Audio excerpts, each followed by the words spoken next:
Histamines are, again, these immune chemicals. They're produced by something called your mast cells, which are active in your bloodstream and in the smooth muscle. So your gut is a place that has a lot of smooth muscle, as do many other organs in the body. And when there is somewhat of an irritant to them or just a trigger, an alert to them, they will release histamine and tryptase and interleukin and some of these other immune chemicals. So takeaway, histamine is an immune chemical. And like James said, it's a good thing a lot of the times because a histamine release is part of what is involved in anaphylaxis when somebody's consuming something they're heavily allergic to. Part of what causes either the throat closing up, the vomiting, the flushing, those red alerts that your body does not want you to eat, that is histamine. And again, some of its other buddies that I mentioned. So it's a good thing in general because it's letting you know you're going overboard. You're doing something to your body that it's having a hard time handling. So whenever the body is giving those signals, we always want to lean in and listen in, but we also want to note them because if you are having these symptoms and you're like, no one can explain these things to me, keep track of them because hopefully then you connect with the right person who can decipher and can interpret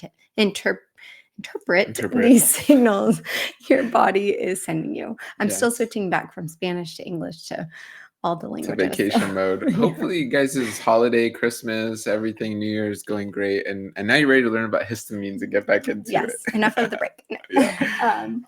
But we do have these mast cells all throughout the body.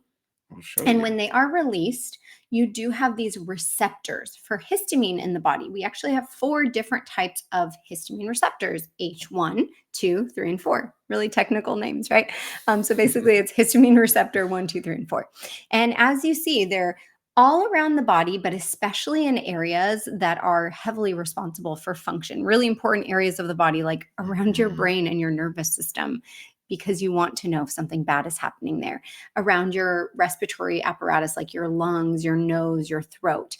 You have some histamine receptors around your circulatory system and your heart. Like I said, all of them are in the gut.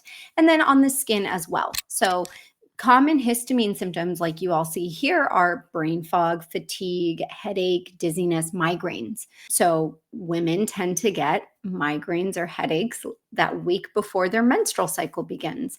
Well, guess what a histamine liberator is?